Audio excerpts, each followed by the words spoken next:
Hello semua, selamat datang ke Buat Sendiri di Bahasa Melayu. Dalam video ni saya akan tunjuk awak beberapa benda asas, iaitu 5 tips untuk beginner. Masa mula-mula menjahit memang susah sikit. Kita tak tahu nak tengok apa, nak beli mesin apa. Ni benda yang kita kena fikir sebelum mula menjahit. Dalam video ni saya akan jawab semua soalan ni. Saya akan bagi tips sikit supaya projek awak menjadi nanti. Saya terus mula dengan tip pertama. Kita mula dengan mesin.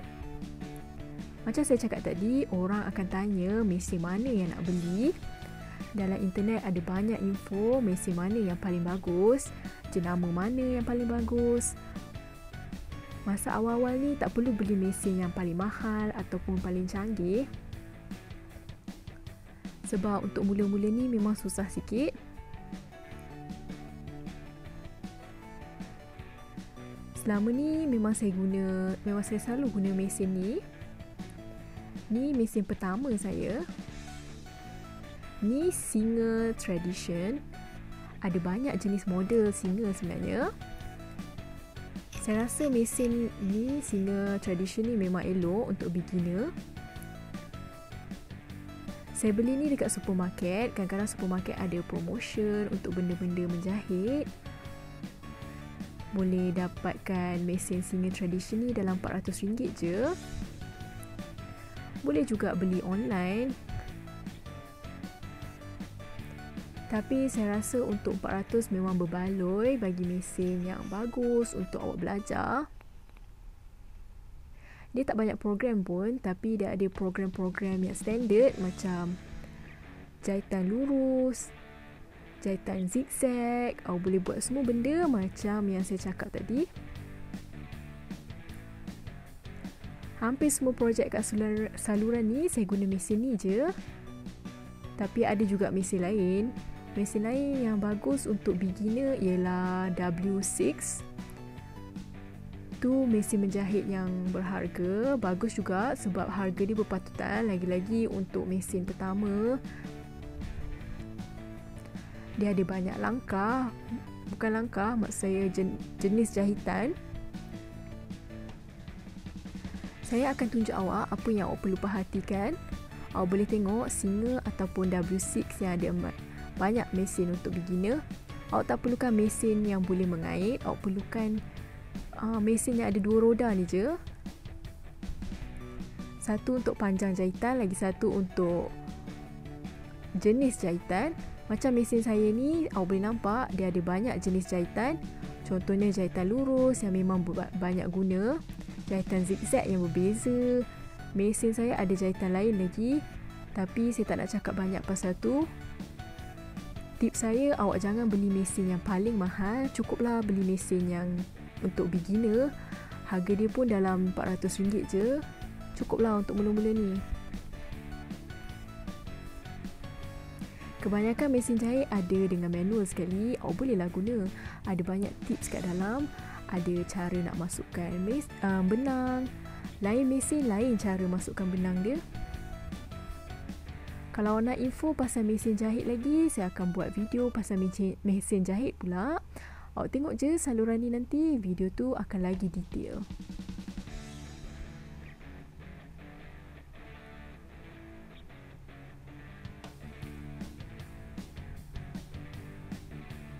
Tip kedua, macam mana nak pilih projek pertama.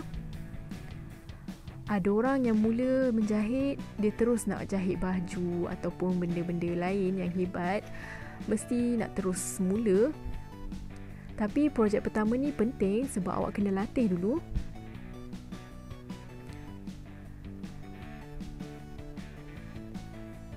Sebelum awak mula, tips saya ialah kita cuba dulu mesin ni guna kertas. Awak boleh juga guna kain perca ataupun tuala lama yang awak tak perlukan lagi. Lepas tu awak lukislah corak-corak apa-apa. Contohnya saya lagi suka guna kertas. Saya lukis je garisan dulu. Contohnya kat sini garisannya sengit-sengit. Corak bentuk segi 4, segi 3. Apa-apa yang awak nak tekap balik, Awak boleh juga buat garisan lurus dulu, bulatan ke, nak jahit lekuk ke. Masa mula-mula ni memang susah sikit, jadi saya rasa langkah ni memang bagus untuk buat latihan. Macam saya cakap tadi, saya lukis dulu garisan dengan corak. Lepas tu awak boleh cuba dengan mesin jahit pula. Tak payah letak benang lagi, jahit je balik guna mesin jahit tu. Bolehlah latih buat bentuk-bentuk berbeza untuk cuba guna mesin jahit tu. Ni latihan yang sangat bagus.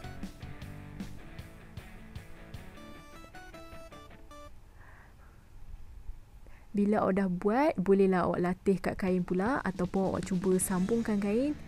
Tapi sebelum awak mulakan apa-apa projek, awak kena cuba-cuba dulu mesin tu.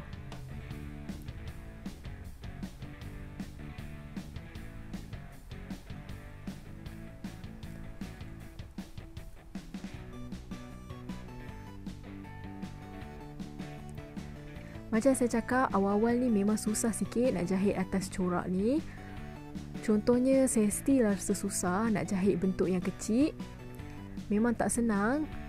Sebab tu saya rasa bagus kalau dapat latih kat kertas dulu. Bolehlah awak faham fungsi mesin awak. Berapa kuat nak tekan pedal kaki tu, macam mana nak jahit perlahan-lahan. Mula-mula ni memang susah sikit untuk jahit slow. Sebab tu bagus kalau dapat latih dulu. Nanti barulah yakin untuk buat kain dekat kain ataupun kat projek yang betul.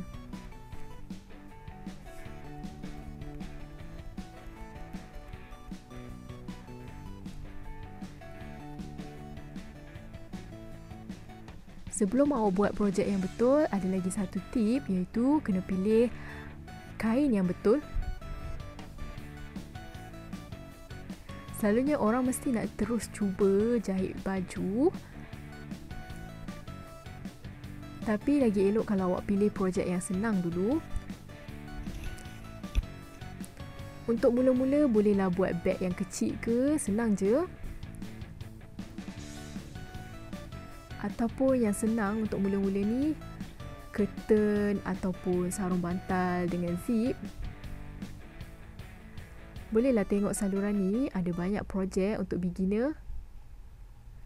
Saya jelaskan step by step. Senang je nak ikut.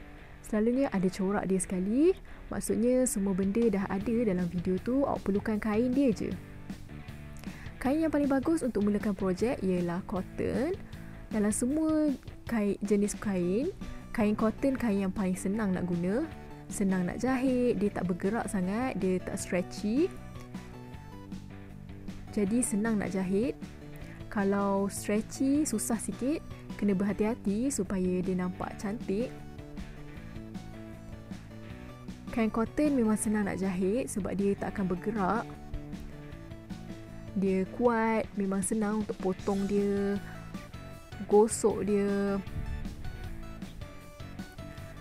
Sebab kain cotton ni dia memang yang terbaik. Tapi jangan terkejut yang ada banyak jenis kain cotton sebenarnya. Awak boleh tanya je kat kedai kain cotton yang paling sesuai untuk beginner. Memang ada banyak jenis yang berbeza. Ada juga yang tebal, ada juga yang banyak corak. Memang banyak projek yang saya guna kain cotton. Awak ada banyak pilihan sebenarnya.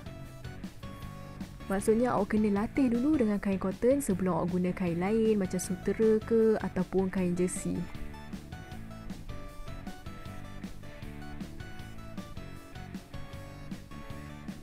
Selain kain, ada juga benda-benda lain yang penting. Benda yang awak kena sediakan sebelum awak mula, iaitu aksesori lain. Contohnya penting untuk dapatkan pin peniti,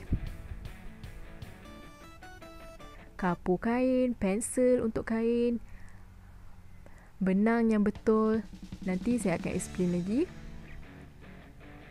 Penting juga untuk dapatkan gunting kain yang bagus. Sebelum awak buat benda lain, dapatkan gunting kain yang bagus dulu. Guna untuk kain je. Jangan potong kertas ataupun barang rumah yang lain. Kain dengan benang je yang boleh potong. Kalau tak, dia akan tumpul. Kalau guna untuk kain je, dia akan kekal tajam. Baguslah macam tu. Awak perlukan gunting kertas juga sebab corak banyak guna kertas. Kita gunakan gunting kertas untuk potong corak. Untuk kain, gunting kain. Untuk mula ni penting juga ada pin peniti. Pin peniti ni dia akan jadi kawan baik awak sebelum awak mula jahit ataupun balut apa-apa. Ataupun awak boleh guna klip kain. Yang bagusnya klip kain dia tak akan tembus kain, tapi pin yang betul nanti saya akan explain pasal benang. Pin peniti yang betul dia hanya buat lubang kecil je dekat kain, bukan lubang yang besar. Jadi jangan beli pin yang murah. Pastikan beli pin yang berkualiti dari kedai kain. Kalau awak beli yang berkualiti, tak adalah kena buang kalau dia rosak. Memang akan ada yang hilang kadang-kadang, tapi dia bertahan.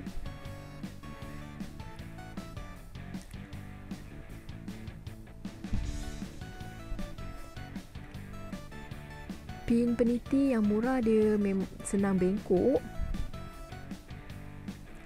Ni yang saya ada yang murah. Bila dah lama dia mulalah bengkok. Contohnya kalau awak guna kain yang tebal, dia akan cepat bengkok. Sebab tu dia tak bagus sangat. Jadi kena tengok juga kualiti pin peniti tu. Gunakan aksesori menjahit yang betul dengan elok. Sebab dia akan buat lubang kecil je dekat kain. Kalau dia tak berkualiti, pin dia mungkin tak tajam. Dia akan menarik benang ataupun buat lubang yang besar. Awak mesti tak nak kan? Sama juga dengan benang, jangan beli yang murah untuk jimat. Beli dulu satu gulung benang yang bagus. Kalau tak bagus, benang dia senang terputus. Lepas tu awak kena tukar balik benang dia. Pastikan beli benang yang berkualiti dekat kedai kain. Jangan nak jimat sangat, beli dekat kedai yang murah.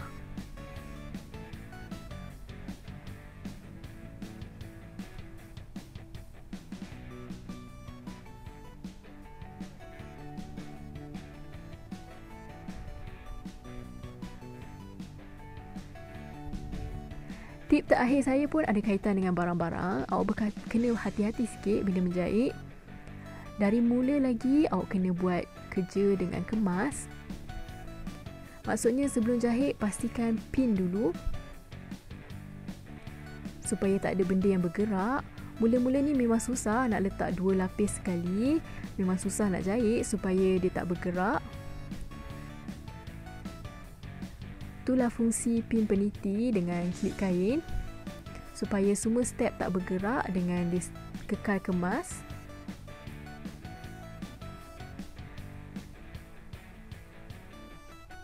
Iron dengan basuh kain sebelum jahit akan buat dia lagi kemas. Pastikan awak tanda semua dengan elok-elok. Jangan jimat kapur ni. Ambil masa untuk buat setiap langkah. Memang berbaloi nanti. Memang banyak perbezaan kalau kita mula kerja dengan kemas. Jadi taklah terbiasa buat semua benda cepat je. Memang semua orang nak siapkan kerja cepat. Tapi untuk mula-mula ni memang tak penting pun. Memang lagi elok kalau kita buat kerja dengan kemas. Kena hati-hati je.